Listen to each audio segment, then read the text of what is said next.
Welcome to the podcast. Welcome Thanks back for in action. having us. No problem at all. I'm grateful to have you guys here on the podcast, and especially on for today and just in general. Just it's been a minute. I've been actually wanting to get you guys on the podcast for like the first one. I just didn't know which one to do it, and I was like, okay, cool. This is the one we got to do. Daniel called me. He was like, bro, look, we need to get a video out as soon as possible. What are you doing? I'm like, bro, but the month's almost over. He's like, who cares? Like, set up something. So praise God for Daniel. Come on, Daniel. Make it happen. Extremely grateful, man. I'm so grateful. But I'd love for you guys to introduce yourselves, your name, what you guys do for a living, and who you are, essentially. Beautiful. Who are you? Beautiful. Ladies first. So my name is Lala. Do I look at the camera? I look at you. Little camera me, whatever you All right, like. well, hey, my name is Lala Solomon. I used to be an 8th grade English teacher. I used to teach for 8 years. And now after having our first son, I am a stay-at-home mom. And I am full-time ministry at the Chicago International Christian Church. Come on. Nice. My name's Cameron Solomon. I'm also full-time ministry, but my day job is chemical engineering. So Okay. do that. I've been doing that for the last 10 years. Okay. Oh, When did the Solomons meet? How did you guys meet? yeah, go It's a great ahead. question. So we met in 2019 at the Mexico City conference. And it was in passing, nothing really other than introduction, hello, going, past each other, met each other. We were in different churches at the time. While I was in Dallas, I was here in Chicago. And so we met there. And then in 2020, Yeah, once COVID hit, I slid into his DMs. that is confirmed. Fire. But- Go ahead, shoot. All right. Shot the shot. But Lala was setting up dates across the U.S. and I don't know, maybe across the world. I don't know. But Oh, wow. setting up different encouragement times with, other people and trying to encourage folks as everyone was stuck inside. And so she reached out. We had a Zoom date and started building our friendship from there. Yeah, Wow. he actually did pretty good. You guys did pretty good. You actually did pretty good today. Okay. Yeah. Okay. So wait, how many years has it been since you guys known each other? You said 2019. Yeah. So it's So really, it was really like 2020 is Okay. when we really started like building yeah. and getting to know each other. And yeah, so since 2020, so 6 years total. Yeah. But we've been married for 4 years. It's coming up on 4 years, July Woo! Come 31st. on. Yeah, That's nice. Right. How's that been? 6 years in. crazy. I mean, first and foremost, I love the Solomons. Amazing, amazing people. And I think you guys are perfect for this podcast, as I said. And it's about love.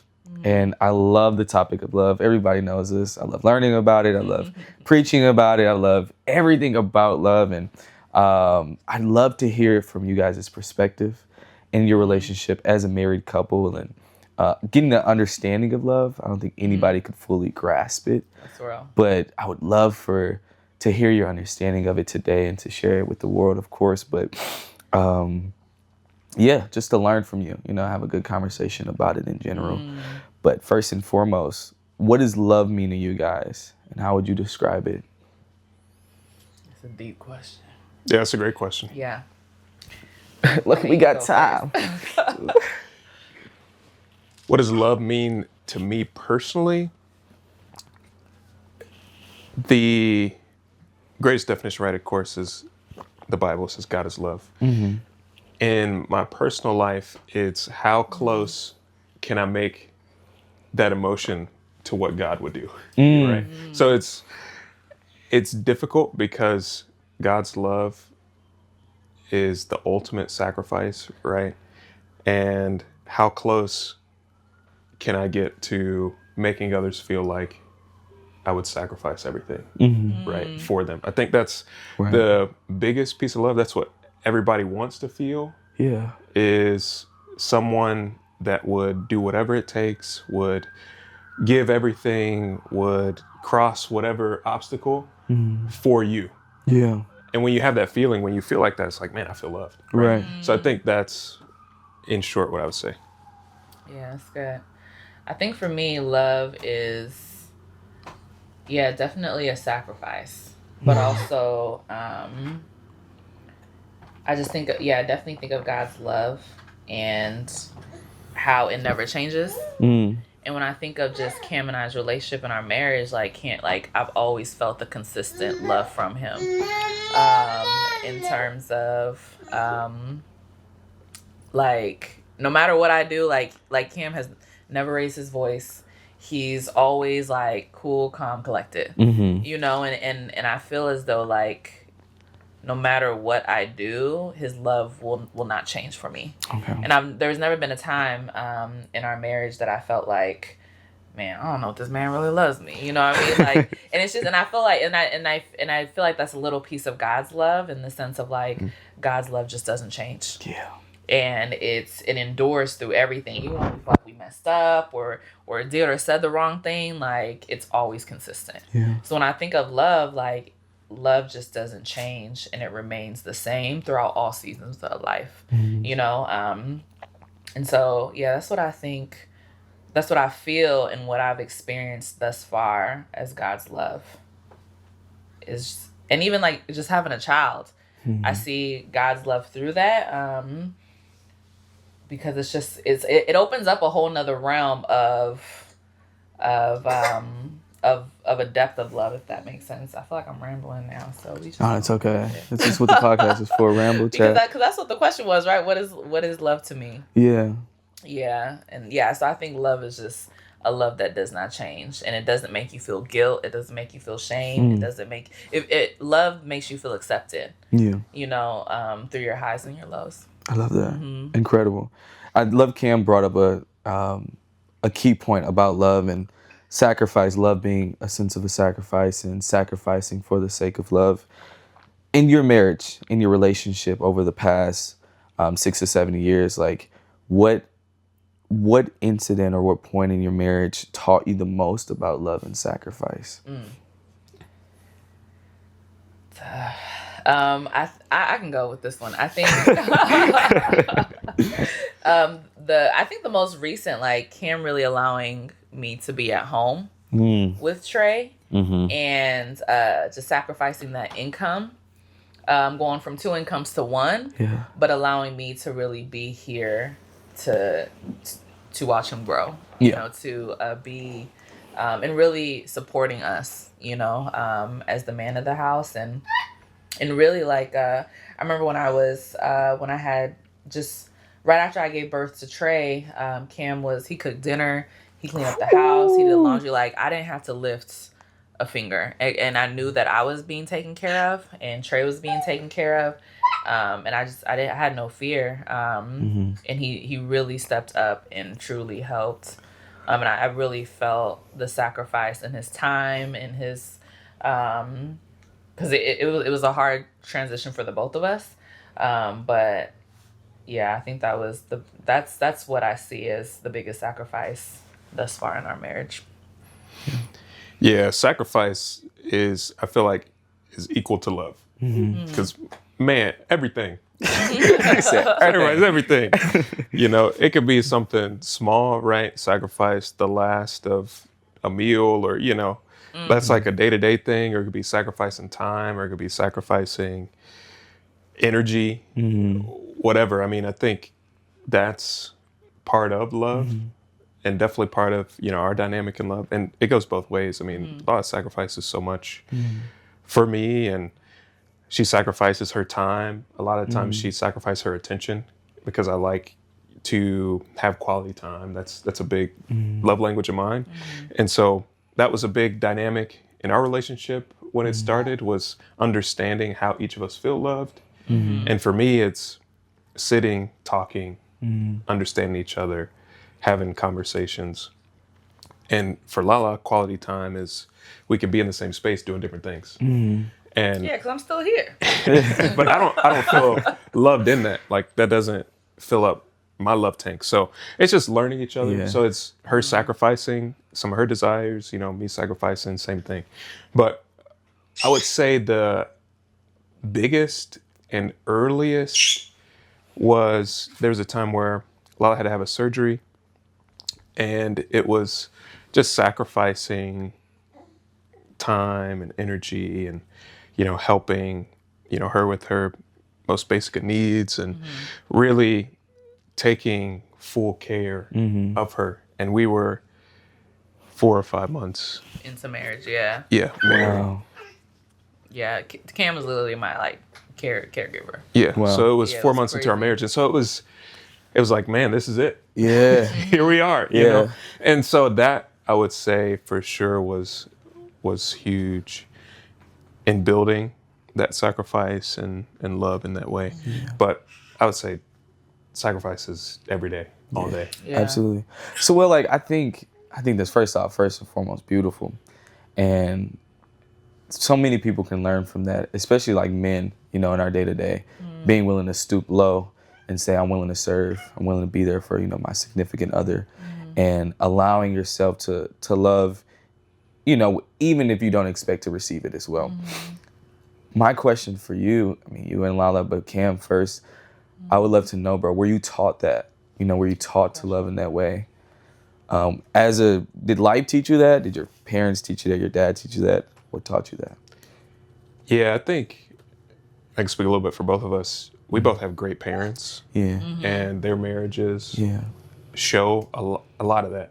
A lot of sacrifice. Them sacrifice for us, sacrifice for each other. And so I've seen it firsthand. I've Yeah. seen my parents sacrifice in their love for each other. I've seen them sacrifice for us as siblings and kids. So I've seen what that looks like.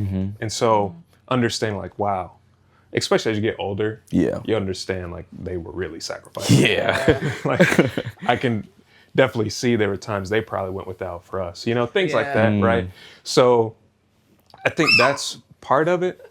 The other piece is knowing and appreciating how it feels to be sacrificed for, and knowing you can give that to somebody else, right? Yeah. Like I Yeah. think that's huge. Yeah.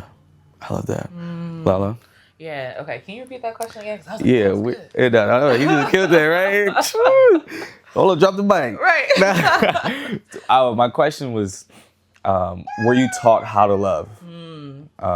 Through life, through your family? Yeah. What ways were you taught how to love? Yeah, no, that's a good question. I think for me, it was like, yes, through my family, because my parents moved to America when my little sister and I were 3, and so they just sacrificed like the comfort of where they were at. They had really great jobs in Africa, then coming to America, and they had great degrees, but when they came to the United States, like they had to work from the ground up. You know what I mean? Like my dad was an accountant, my mom had like shops and things like that. And then when they moved to the States, my dad started working at Boston Market and started doing like little odd jobs here and there. And they didn't speak English. And so I just I think I learned that sacrifice and that love through them, and how much they sacrificed for me and my little sister. Yeah. And then I feel like just going through life, as a woman, you can try to like give to others in this way. And so I feel like, as I was going through life in like relationships or friendships, it was just in me to give, and continue to give with hopes that someone will give that back. And so I think sometimes as women, we can try to like earn love through sacrifice. Yeah. Instead of really knowing that like, no, you don't have to do all that. Because in the Yeah. world, it's totally different. But then when I met Cam and when I became a disciple and started studying the Bible, I'm like, man, like people just love me for me. You don't have to do all that extra. And so, so I think like truly understanding God's love and seeing that it comes free. But of course, it's through like our obedience through Him, through the scriptures. Like, the Bible really taught me how to love without wanting anything in return. Right.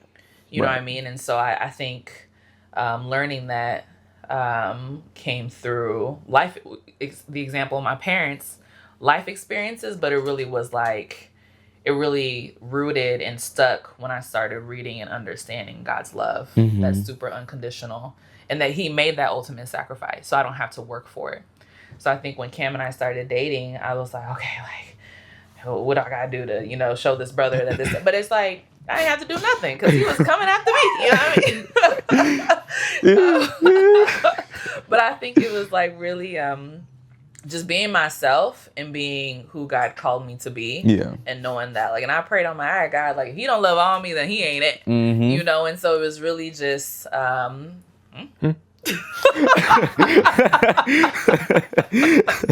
and so really just like not trying to be something that I'm not. Right. I feel like sometimes like people like sacrifice like who they really are to win other people's love. And I was like, if this is someone I'm going to be with for the rest of my life, I want to be my true authentic self. Yeah. And he truly he accepted that, you know. And so yes, I feel as though life, my parents, and God's word really shaped that. Yeah. Yeah. Yeah, and I think we all sacrifice for something. Mm-hmm. And I learned sacrifice through many different avenues, right? Sacrifice time and energy for sports, sacrifice time for grades, sacrifice just different areas, your energy and time for the check, you know? Right. Yeah. Straight up. Right. Straight up. We sacrifice in so many different ways, or you can sacrifice things and not do that. And so you're giving up on opportunities. So probably sacrifice for love has been my latest revelation, you know, latest learning. Because there's things that I never did before, you know, and things that I'm still learning how to, you know, love Lala in the best way possible and make her feel that she's worth sacrificing for, you know, and she's the thing I'll sacrifice the most for, right? Like, I don't ever want her to feel like, oh, you're willing to sacrifice for your job in this way, but you're not willing to sacrifice for me, you know? So that dynamic, so I'm learning, you know, continually learning that and, you know, learning to do things that are unnatural to absolutely. me, right? But I'll definitely do and, you know, learn how to make flower arrangements or, you know, do whatever, just different things that I've never done before. Right. But I'll sacrifice and figure it out to make sure that she feels loved in that way. For sure. That's huge. And society does teach us like, okay, well, if I don't get, you know, it's not love. Or like, if I'm giving, it's not love at the end of the day. But love does take sacrifice or sacrificing those things. So as being married and having experienced not only love like as a married couple, but even outside of the love you guys have, you've experienced love in other ways, parts of your life, whether it's past relationships or family bonds or friendships. How do you not attach the way you've been hurt by those to your marriage? Or like say Cam, you know, or a lot of, either one of you fall short. Like how do you not, you know, go back to that mindset? Yeah. What helps you guys? Oh, that's good. I remember when we were doing our marriage counseling. Sorry. I was going to say it's easy. Just don't fall short. Just be perfect, right? Just be perfect. That's all you got to do. Right. If only it was that easy. No problems.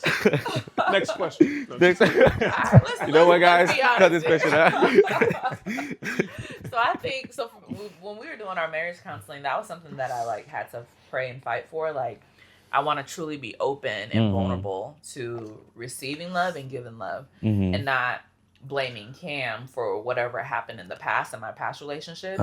Because it's like, this is forever. You know what I mean? Once you say I do, it's a wrap. That's it. And so it's like really fighting not to like guard my heart from Cam because of what someone else did. And I think for me, it really took a lot of like, I really had to go there with myself. I had to journal. I had to pray. I had to open up those old wounds and really fight to see that I'm no longer that person and forgive those that have hurt me in relationships and know that like, well, they're not Cameron, you know, and they're not the one, and he's not the one that hurt me. And it wouldn't be fair for him for me to treat him in the way that that I feel like, it wouldn't be fair for me to treat him in the way that I would treat the other people, the people who have hurt me, because he didn't do it. Does that make sense? And so I think for me, it really took being honest with God, journaling with God. Psalm 19 or 16. Got baby brain. It's Psalm 19 is one of my favorites. No, Psalm 16. I'm sorry, is one of my favorite scriptures, and it talks about like, who do I have in heaven but you like the boundary lines have fallen in pleasant places. Like my lot is secure. And so it really just talks about being secure in God and knowing that wherever God has me, that's where the boundary lines are perfect. Yeah. You know what I mean? So I really had to trust that if this was the man that God wanted me to marry, that this is where he wants me to be. And this relationship is what's going to teach me how to love deeper, you know, because that's what marriage is all about, helping the other person get to heaven. And it really just exposes even more of yourself, the hurts, the things that you thought you overcame to heal, to grow, to love God deeper. And so for me, it was really like reflecting, praying, and trusting God that he can truly heal the wounds that were within before I can truly give my heart to Cam, if that makes sense. And so, so I think it really just takes reflecting and not placing blame. Yeah. You know, and I think just like you said, we all fall short. And so forgiving Cam in times where, because we're going to hurt each other regardless. Right. You know, and so knowing that I'm going to hurt him, he's going to hurt me, and we just have to forgive. And it's a commitment. Love is a commitment. Yeah. The same way we commit to our walk with God is the same way we commit to one another. Absolutely. Absolutely. Yeah, I think in a practical sense, talking about expectations is huge. Because coming into marriage, any relationship really, we all have expectations and we don't always voice them. And unspoken expectations that aren't met can kill a relationship. So that was a lot of... Hold on, write that down real quick. Write that one more time, bro. One more time. Write that down. It's real. It's real. So we had to have a lot of conversation about that. Like, what do you expect? You know, as a husband, what do you expect from me? Is it getting all the car work? You know, just different things, you know, that we don't always talk about, you know, or we just have a mental picture of like, man, when I get married, it's going to look like this. Or when I start dating, it's going to look like this. And I'm going to have somebody that cleans off my car when it snows all the time. You know, whatever, right? But it can be as small or as big, right? As we make it. But you can't say you don't have expectations. You have a mental picture of what you think that person is going to be for you. Yeah. And so that helps a lot to not be hurt or bring in past hurts, because you can talk about those things. Yeah. The other thing I would say for us was building just a trust. I think it took us probably, first year or so to build that dynamic. And it was a lot of learning for me of how to help approach. Year of your marriage, right? Yeah. Okay. Approach issues or differences with like a teamwork mindset. Yeah. Of the problems over there, but we're on the same team. Okay. So even if it's like something that we don't like that the other person did. Yeah. It can be like, okay, we didn't like that you got snippy or whatever, right? But let's put the problem over there and figure out a way together how we can approach that. So I think that was a huge thing too. And bringing in past things. I like how I said you can't put past problems on the new face, on the new person, new face, because it's not fair. Yeah, I think that also, at least for women, it ties into being secure in who you are too. Going back to that, like, okay, this is the man that asked me to be his wife and cares for me. So I need to know that, he's here until the very end. Yeah. And so just, I think it's like also knowing that, I know for myself, like, okay, like we made the agreement to work together despite everything. And so I should feel safe sharing with him how I feel. And I should feel safe sharing with him and being secure that he's going to receive it in a way and that he's going to fight to work with me. Right. Because those unexpected, what would you say? Unspoken expectations are so real. I remember the first time I got in the hit and run out here. What? And I called Cam, and I was like, what do I do? And he was like, I don't know, just go home. And I'm like, what about my car? And so I was expecting him to respond as if my dad will respond, and my dad would be like, we'll go here and we'll do this, do that. But at that point, he was like, yeah, like, I'm not a mechanic. And when I reflected, I was like, yeah, you're right, he's not a mechanic. Like, I put these, like, expectations of what I thought my dad would do and put it on him. Whole time, we weren't even married. But we were just dating. Yeah. But, yeah, like, but it's like, but he's just not the type of person that's going to go out and buy all the parts and then do it himself. Because that's what mechanics are for. Right. But my dad is very different. He'll try to, like, find different ways to do things. But I just appreciate, but still Cam still fought to help me figure things out later on. You know what I mean? In a different way. But I think I held my heart back because I was confused on why he didn't respond in this way that I thought he should, because this is how my dad would respond. And so sometimes I feel like in relationships, we can project our relationships with our fathers, whether they're present or not, onto the people. I think family is like the biggest thing that impacts our relationships. That's our first view of love, you know? So when do you have those conversations, like that expectations conversation? Do you have that dating, marriage? Like, when do you guys have that conversation? When did you guys have that? Yeah, it was a conversation we had as we were doing our premarital counseling. Yeah, I think that was the probably first time we had that conversation. That was the first time. And then we always do check-ins weekly. Okay. Yeah, so every Saturday morning is when we have like our check-in times. How are we doing? Like, what could I... And Cam does a great job every Saturday. He's like, is there anything I could have done better this week? And I'm like, humble man. Right. I'm like, I'm the one at home. What else could I have done, differently? But I really appreciate his heart to just his mercy, because he comes home and he doesn't check out. You know what I mean? Like, being pregnant again, like, sometimes I'm just tired and the dishes just aren't done. And I'm going to get to it, but I never got to it. And he comes home and he starts the dishes. Yeah. Or he, you know what I mean? And so we're always checking in to make sure that we're good and what else needs to change week by week. Week by week. That's huge. Yeah. So wait, just to spin back real quick, we're just going to have to rewind the clock. Cam, when did you know? Like, okay, Lala the one. Like, like, good question. Of course we can say, oh, well, when I saw her, but like, what did you see about her character, what she did, whatever she did in her life? When did you know you loved her? Yeah, I mean, it wasn't one of the love at first sight things, because we didn't even know each other. Like, I was just out her version. I mean, yeah. I was like, oh, we ain't gotta ask her. She know. We already know. But it wasn't like that either for her. Anyway.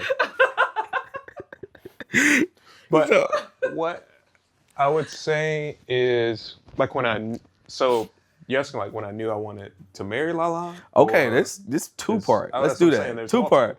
Okay, when you want to, so let's do, like, okay, this is the person that I see myself dating and building building a future with. And then you can go into the part of, okay, this is the person I spend the rest of my life with. Okay. Yeah. So after, I would say, it's probably after about 2 dates, I knew that I was like, I could see myself dating Lala. Because if you know about Lala, that though? Yeah, she's extremely encouraging. Like, and it doesn't matter who you are. She wants to make sure after you interact with her, you feel better. Right? And so, man, we had a couple dates and she was extremely encouraging, and she would, make a great plan for the date and, send a nice, thoughtful gift after. And we were in different states, so it wasn't an easy thing. Like, it took effort and time. Yeah. And so I saw that she was extremely encouraging, extremely thoughtful, and we had great conversations, and I love to joke around and laugh. She loves to joke around. So it was just like a great dynamic that we had. So I think after a couple dates, I was like, okay, I could see myself dating Lala. And we just continued to build that friendship. So we built our friendship for about a year before we started dating. Okay. And then when I knew I wanted to marry Lala, I would say it was the year probably about 8 or 9 months after we started dating. We were planning this church event. It was like a New Year's Eve party. And we were actually visiting her parents in Colorado. Nice. And so we were planning this event, and we had a disagreement. Like, we didn't see eye to eye on something. Uh-huh. And I'm a big, at least previously, like, if I don't like the situation, I'm gonna go ahead and get up out of there. You know, I'm on up out of here, man. yeah, it's like if I'm still here, bro. yeah, so Yeah. and like that kind of friction, or like when things don't go the way I want it to go, Yep.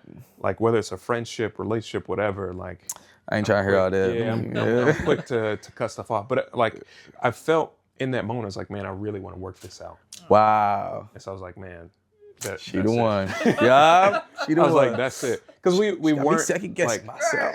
yeah, because it was through conflict that I knew, like, man, she's the one. Yeah. Because I really wanted to see it through to the other side. Yeah. And so that was the moment. And then about 3 months later, I proposed. Wow. So Okay, that come on, was- Colorado. yeah, so Colorado. that was the moment. But yeah, and like I shared earlier, it's just something about, knowing the person you're with. Like, it's different than dating, because dating, there's still a refund policy. Yeah. Like Still get it back. you can still take it back to the store and say something's wrong with this one. That is true. Right? But when you're married, it's like, Hope hey, not. you take it all, right? Yeah. And I think there's just so Yeah. much security in that. Mm-hmm. And I remember, like, when we first got married, probably like the first day, second day, like, I was just overwhelmed with like joy Mm-hmm. and tears, because I've never been loved like this before. Right. Because any love before, it's like you have close relationships, you have close friendships, you have your parents that love you, in that kind of unconditional Yeah. sense, right? But it's different, Yeah. right? Like, but just then, like, man, this person, right, Yeah. loves me in this way is crazy. Yeah. That's awesome, bro. I love that. I love that.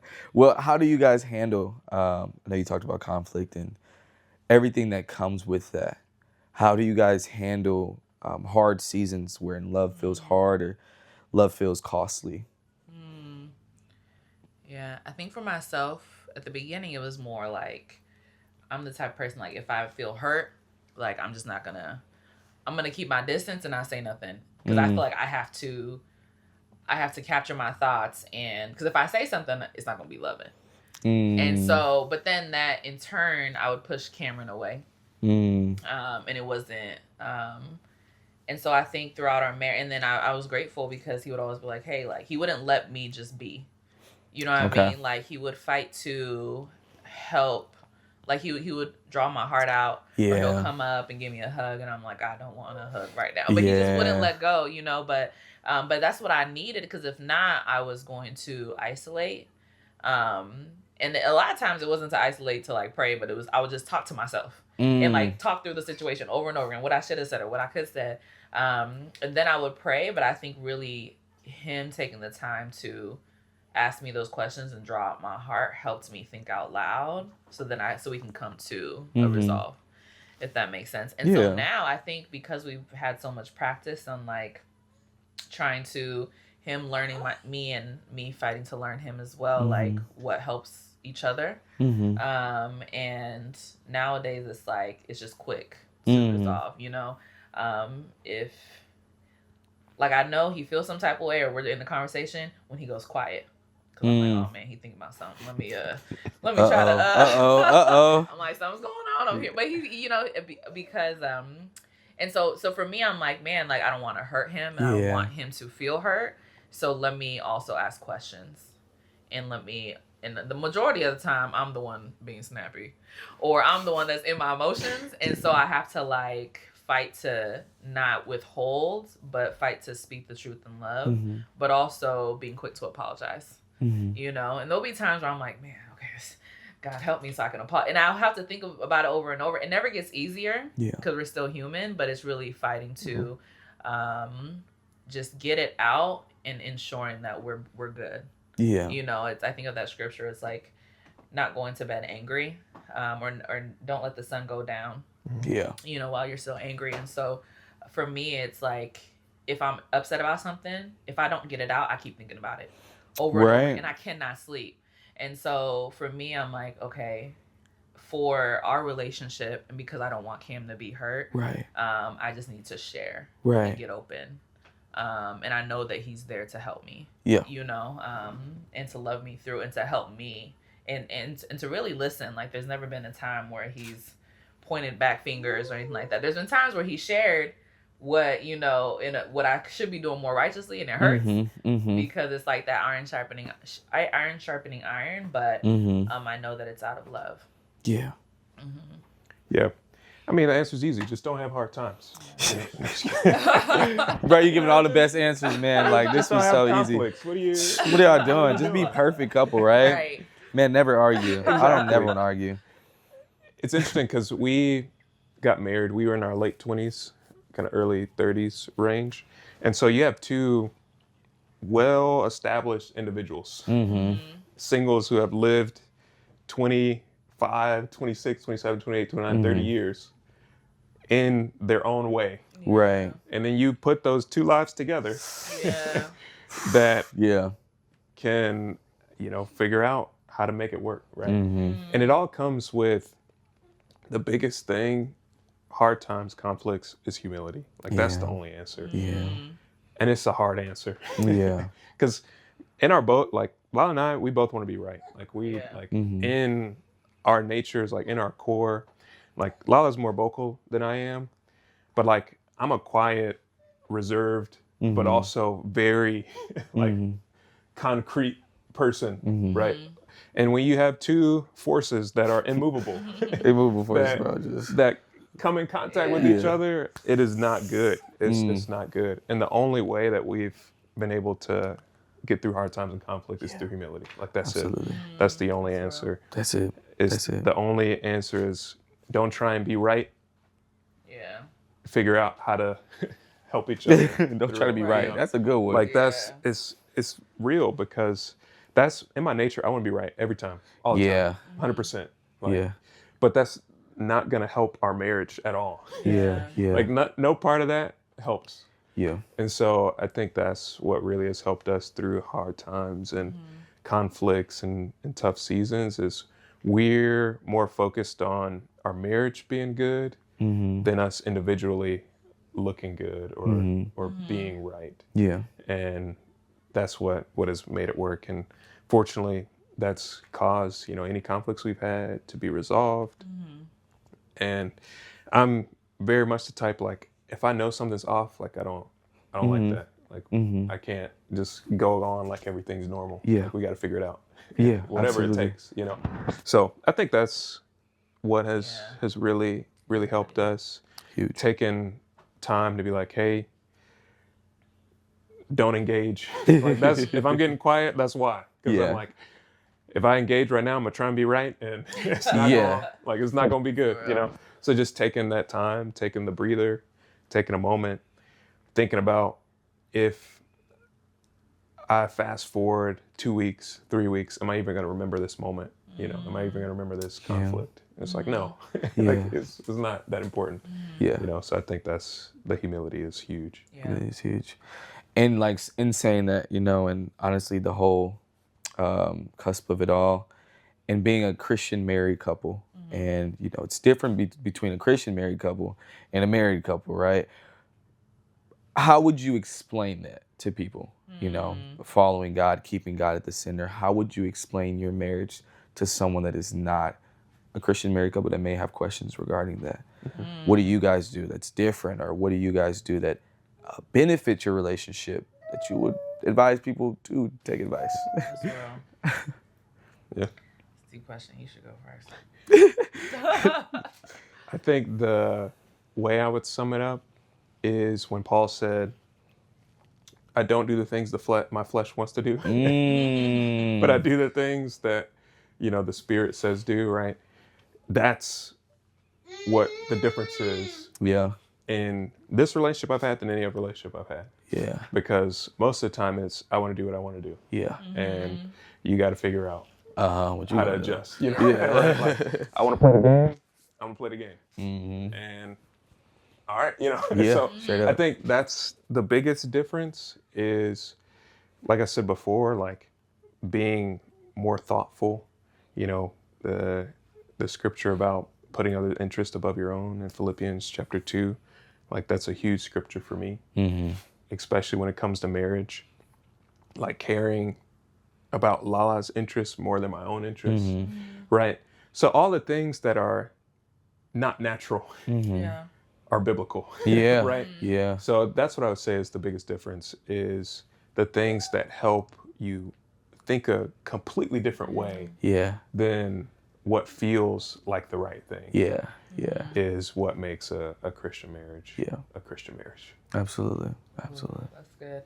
I think of submission. I think like as women, I didn't like the word submission because in the world, like before truly like going like understanding what submission and love meant in the Bible, like I feel like in the world I was like, you know, very independent minded. And I got my bachelor's, got my master's, had my own car, had my own apartment. Like I did things for myself, and so to truly allow a man to lead me was totally different because I led myself for however many years. You know? Right. And so coming into like a Christian marriage or just being married in this way as a godly wife, I think of how the church submits to God, right? And how and just the obedience that we have in our walk with God, and how God is the head, and we obey and submit. And in that same way, like in a marriage, you know, like your husband's the leader and he's the one to just lead the household. But that doesn't mean that I'm a doormat, but I can still share, you know, what my thoughts, but also at the end of the day, like submitting and trusting his relationship with God, and trusting him and his walk with God, and that he would lead me in a spiritual way, and also doing the best that I can to be a submissive wife that helps support her husband in the best way possible, you know. And so I think of truly going after like letting my guard down and not being so guarded, because I feel like as women in the world, we have to like guard our hearts. Well, everyone has to guard their hearts, but also knowing that if I entrust myself to God, then I can entrust myself to my husband. And trusting and submitting to God, but also praying. I think what's helpful is really praying for your spouse. You know, and praying for each other and praying for the things that you can't change in them, but God can change. You know, knowing that we're not supposed to change each other, but it's loving them and accepting them for who they are, but also knowing that God hears your prayers, and that and what if this is something that will never change, but praying that God changes your heart towards the situation. You know, because I know so many like worldly couples, and it's a lot of like trying to control or change their significant spouse. Trey wants some more. It's okay, whatever. Trey. What you want, Trey? What you want, Trey? I think he wants more food, but Miss Rachel's on. Oh, he is doing this. Aw, that's awesome. You get him more food if you need to. I can fast forward this. Okay, so I feel like when it came to like, so at the beginning of our marriage, it was like a lot of like, it was because I'd be talking and Cam just be listening, you know, and I'm like, okay, well, what do you think about this? And he'd be like, oh, we're just gonna have to pray about it. Like, I think it's fine. But I'm like, I'm wanting to like pull out more from him, and I want him to like feel what I feel and understand but we're totally opposite. But I never fully understand. I didn't understand that until later on in our marriage, that like, no, this is just, if he has something to say, he's gonna say it. Right. You know, and so knowing that like what I think is a big deal is not that big of a deal. And I had to learn that it's not him that really, but what like God is trying to teach me to calm down. Right. And not make the little things such a big deal. Yeah. You know, so I think that's one of the, and I'm like, oh God, I just want him to be more vulnerable and more like sharing what he feels. But it was really more so like wanting him to agree with me on certain things. So I think that's where it's like, that's kind of what I meant, where it's like, sometimes there's the other person, but we often think that they need to change, but it's really God using them to help us change. Right. and changing our own perspective. And that's why a lot of married couples are totally opposite. You know what I mean? So because it's a balance. You learn from the other person. Yep. If I married someone that was just like me, I don't know if I'd be married. It'd be over. Yeah, we would just be going at it. We both right. Right. Both right.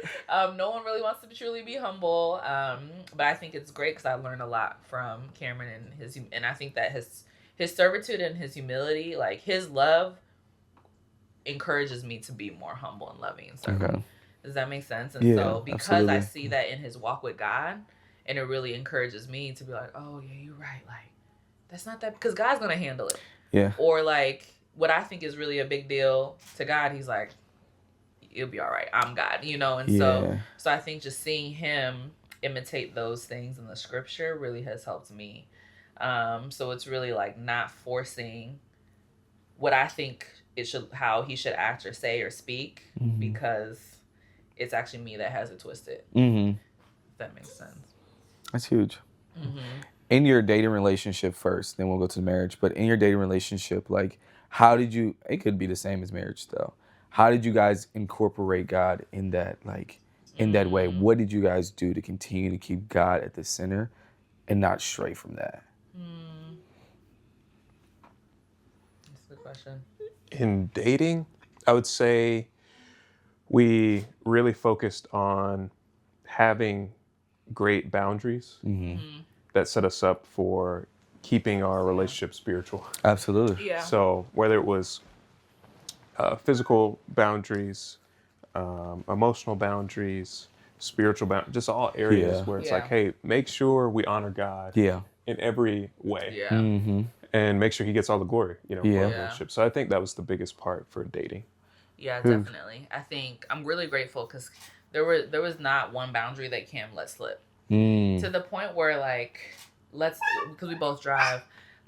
There was one time where it's like our date or location was like 10 minutes away, and I'm like, oh, we could just hop in the car, and he was like, you get in your car, I'm gonna get in my car, and we both will meet. Like just not a hint. The way Lala says I talk, that's not how I talk. I can't talk that. That's not how the story went down. All right, continue. Just to be clear. Another story. There was this one time we had to stop at his house, and he had a roommate, and the roommate wasn't home, so he was like, hey, you wait outside. And I'm like, I could just wait in the living room or in the kitchen. I probably said, hey, would you mind waiting out here? But in my mind, while I go grab. He gonna something interpret real this real quick for y'all, real quick. Back up. That was, just to set the record. For sure. This is a loving man, y'all. Yeah, very much so. But in my mind, I'm like, why is he telling me to wait outside? And you let Lala tell the story. I slammed the door. Yeah. Stay in his car. And that's that mindset, because like just learning what it looked like to date purely. Yeah. You know what I mean? Like it was totally new. Yeah. And so I think and so just like Cam being like, okay, yeah, may you please wait outside the door. Because he didn't want anything, or like his roommates to come home and I'm inside, like anything can happen. You know what I mean? Like it's not a hint. So just doing everything that we could to make sure that we were both above reproach. Right. And so I think that's something that is truly needed in terms of just being pure in our purity and making sure that we don't fall short. Yeah. How do you guys keep God at the center of your marriage now? 1 second. Hey, Trey. All right. So how do you guys keep God at the center of your marriage now?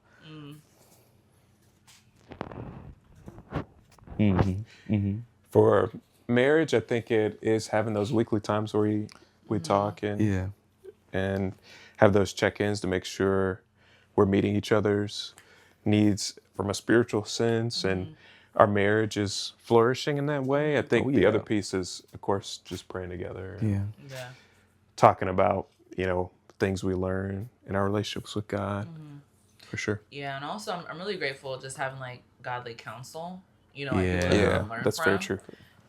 who have been there, done that. Yeah. So not like Yes. excuse me. So people who have children and who can help us in this new season of our life, or even when we were just dating or married at first, like those who we look up to and we're like, okay, y'all have a good marriage, or successful in marriage, and you both put God first. So getting that advice and getting time with those who can truly, because every season in our lives is new and we haven't been here before. Right. You know what I mean? So when your first year of marriage is new, second year of marriage, everything is just, you always keep learning each other. Mm-hmm. And so it's always great to learn from people who have been married 20 plus years, 40 plus years, Right. you know, and who are still together and still have God centered Right. in their marriage. Super And so important. that has been a great influence and impact. So we have some great spiritual mentors that we meet with as well that really help us just in our marriage and on how to even raise a child and still be, you know, and still make time for each other. Right. You know, because having Trey, now another baby on the way, like it can be so easy to just focus on the baby Mm-hmm. and just the baby's needs. But I love that Cam really still fights too. Like, and that's what because in my mind, I can be like, okay, the baby first. But no, it's God, your husband, Yeah. then your child.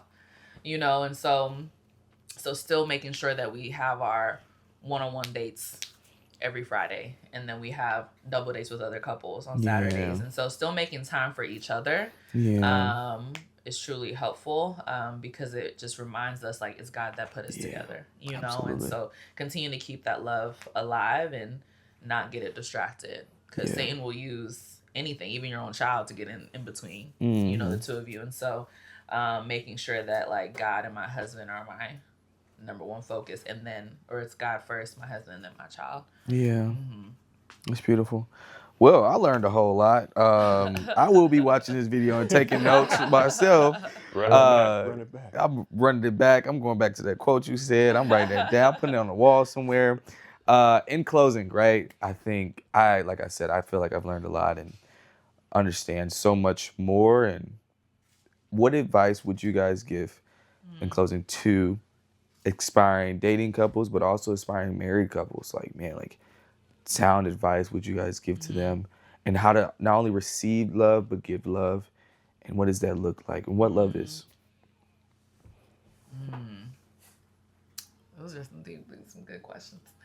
I think These definitely was no longer on that sheet anymore. I'm like, we went off script, y'all, but it's okay. That was good. I think for the women, like, what is love? I think it's really trusting your heart with God and knowing how much He values you first, and knowing that no one can truly love you more than God can love you. Oh yeah. Like, even when you start dating, even in marriage, like, your boyfriend or your husband is still a sinner, and they're still gonna hurt you. So not putting them on a pedestal and not thinking that, like, and not replacing them with who God truly is and the love, because God will crush the idol. Oh yeah. You know, and so the same way God brought it in, God can take it right back out. You know what I mean? If we don't give glory to God first. And so I think it's always remembering like that there's no greater love than the love that God has given you. Yeah.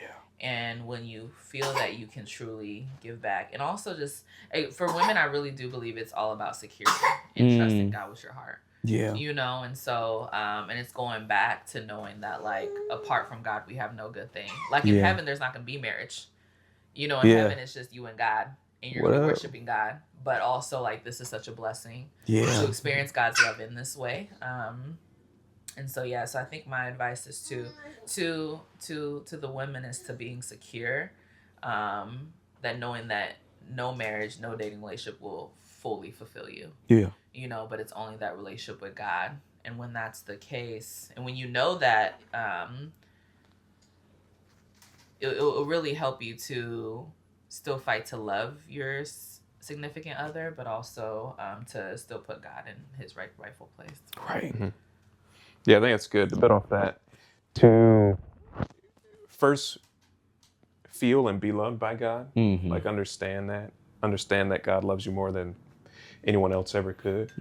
Because there's times where if you put all of your security, like I was saying, in the love of someone else, then it can be lost. Yeah. Right? Like there's times where, you know, we may not feel the full love, or, you know, feel like, man, like that love tank on full. And so like when, you know, there's a conflict, or, you know, something's happening, and we have to make the conscious decision to continue to love, right? Like even through that. And so, or there's times where, like, from a, you know, personal fleshly perspective, it's like, man, I don't want to give, right? Or if we're, you know, in some kind of conflict. But then in that situation, because of God's love, I can feel loved by him and make the decision, hey, I'm going to make extra effort Yeah. to make sure Lala feels Yeah. loved, even when it's not as great, it's a hard situation or whatever, right? Absolutely. I think that's big. You can only do that if you feel loved by God first and foremost. And yeah, keeping that as the forefront. Yeah.